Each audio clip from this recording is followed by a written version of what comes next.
এমন মনোজ্ঞ পরিবেশনা কে বলবে এই শিল্পীরা প্রায় আনকোড়া নতুন। ব্যাপক উৎসাহ নিয়ে সারা দেশ থেকে 1,20,000 প্রতিযোগী অংশ নেন আগামী তারকা সিজন 2 এই ব্যাপক যজ্ঞে।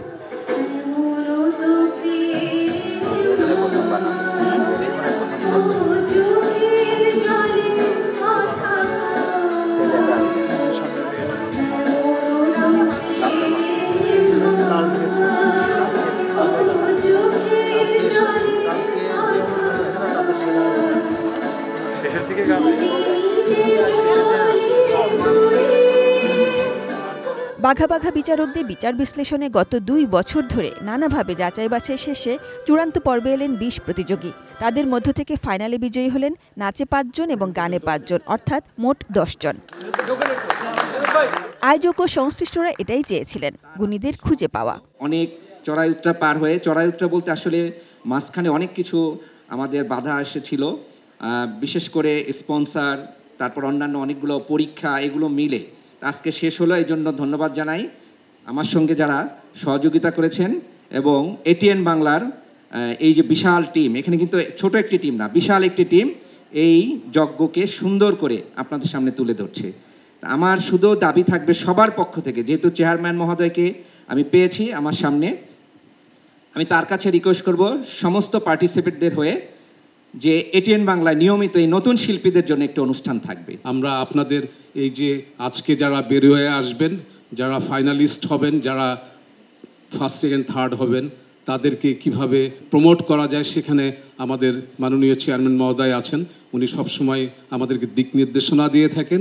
সে অনুযায়ী আমরা অবশ্যই এগিয়ে যাব এবং সারা বাংলাদেশে নয় সারা বিশ্বেই তাদেরকে নিশ্চয় পরিচিত করে তুলব এবং তাদের মেধাকে বিকাশ করার সুযোগ করে দেব।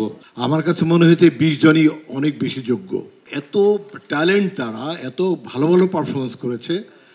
এই লোকগুলো যাতে হারিয়ে না যায়, এজন্য ডক্টর মাহবুব স্যারকে বলবো, স্যার আপনি বিভিন্নভাবে আপনার দুহাত বাড়িয়ে দিয়ে এদের কাজে লাগিয়ে দেবেন যেন ওরা কাজ করতে পারে।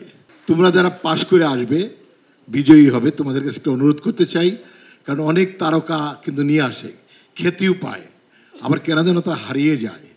এই হারিয়ে গেলে জীবনটা স্পয়েল হয়ে যাবে, না লেখাপড়া ভালো হচ্ছে, না অভিনয় বা গান ভালো হচ্ছে।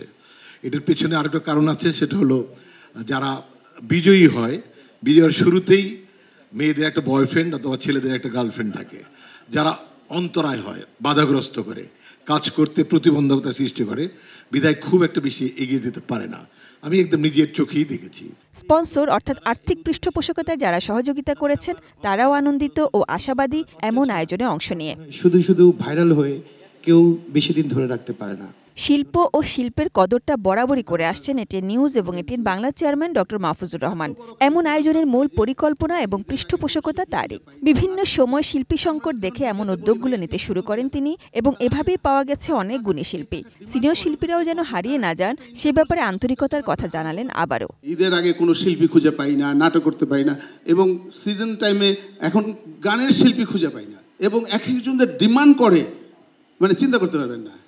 তো এই এখনকার পরিস্থিতি, সুতরাং আমরা চাই, আমি বিশেষ করে আমি ব্যক্তিগতভাবে চাই শিল্পী আরও তৈরি হোক, হাজার হাজার শিল্পী হোক। কোথায় ছিল বাংলা বিটিভি একটা, বাংলাদেশ বেতার একটা, হ্যাঁ, আর এখন কি হয়েছে, বেতারও অনেক হয়েছে, টিভি 40টার মতন টিভি এখন চলতেছে। এই 40টা টিভি ঈদের মধ্যে কমসে কম 400-500 নাটক দরকার, 400-500। সেখানে এত হিরো হিরোইন কই, এত গায়ক গায়িকা কই, খুঁজে পাই না আমরা। তো সুতরাং এই আমাদের দরকার, আপনারা সবাই মিলে, আমরা তো একা সম্ভব না, সবাইকে মিলে আমি বলবো যে আমাদের শিল্পী আরও বেশি তৈরি করতে হবে। আমাদের পুরাতন যারা আছেন আমি বলবো যে আপনারা আমাদেরকে একটু সহযোগিতা করেন। এইরকম আপনাদের মতন লোক যদি জাহাজ হয় তাহলে আমরা ভালো ভালো শিল্পী বাছাই করতে আমাদের জন্য সহজ হয়। তা আমরা সবাইকে, পুরাতন যারা আছেন সবাইকে আহ্বান করব যে সবাই মিলে আসেন, আমরা কিছু শিল্পী গড়ি। আমি চাই যে আপনারা নতুন প্রজন্মের কাছে না হারায় যান। একটা ছোট্ট উদাহরণ দেই, সেই উদাহরণটা হচ্ছে কিছুদিন আগে রবি চৌধুরী আমার গানের উপস্থাপনা করছিল, তো ফেসবুকে সব লেখালেখি করলো যে মাহফুজুর রহমানকে তো চিনি, উপস্থাপনা করলো এটাকে। রবি চৌধুরীর মতন মানে শিল্পীকে এখন নতুন প্রজন্মের কেউ চিনে না। এইটা আমি সেদিনকায় জাস্ট গত সপ্তাহে ওর সঙ্গে আমার দেখা হলো চিটাঙে, হোটেলে নাস্তা খেতে দেখি সকালবেলা আসছে। আমি ওকে বললাম যে আপনারা হারায় যাচ্ছেন আপনাদের অহংকারের জন্য। আপনাদের নতুন প্রজন্মের কাছে বেঁচে থাকতে হলে আপনাকে যখনই মিডিয়া ডাকবে, যে মিডিয়াই ডাকুক, আপনার সেখানে যাওয়া উচিত, আপনার প্রোগ্রাম করা উচিত। কিন্তু তারা এটা বুঝে না, না বুঝে কি হয় যে আজকে তারা নতুন প্রজন্মের কাছে হারায় যাচ্ছে। খুব শীঘ্রই এই নতুন শিল্পীদের যারা এখানে পার্টিসিপেট করে, যারা 10 বা 20-এর মধ্যে যারা ছিল, তাদেরকে নিয়ে আমরা একটা প্রোগ্রাম করব। আমি চাই এই প্রোগ্রামগুলি উপস্থাপনা আপনারা করবেন, ঠিক আছে ইনশাআল্লাহ। কারণ তাতে হবে কি, মানে ওল্ড শিল্পীরা নতুন শিল্পীদেরকে এখানে আপনারা যদি আসেন, ওই নতুন শিল্পীদের অনেক ভুল ধরায় দিতে পারবেন, অনেক কিছু করে দেবেন। সুতরাং আমি চাবো যে আপনারা এই প্রোগ্রামগুলি উপস্থাপনা আপনারা করবেন। সবাইকে যারা নতুন পার্টিসিপেন্ট করলো, যারা আজকে যারা 1 থেকে 10-এর মধ্যে ছিল বা শেষ পর্যন্ত যারা টিকলো না, তাদেরকে ঘাবড়াবার কিছু নাই। আমি ATN বাংলায় এবং ATN নিউজেও দরকার পড়লে প্রোগ্রাম করাবো। আমি চেষ্টা করব সপ্তাহে একটা প্রোগ্রাম, হ্যাঁ, সপ্তাহে একটা প্রোগ্রাম যাতে হয় সব নতুন শিল্পী, একদম ব্র্যান্ড নিউ শিল্পী, যারা কোনোদিন টেলিভিশনের সামনে আসে নাই, এরকম শিল্পী নিয়ে আমরা করব।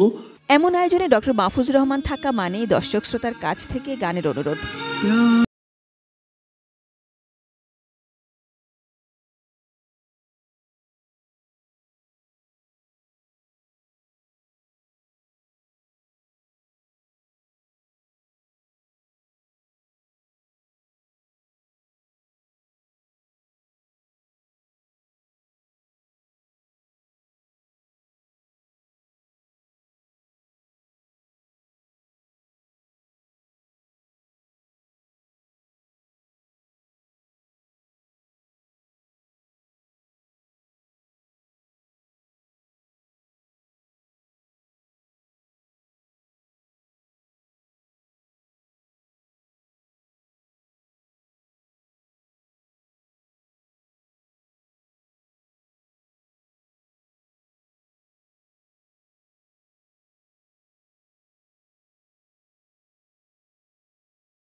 शर्मीले न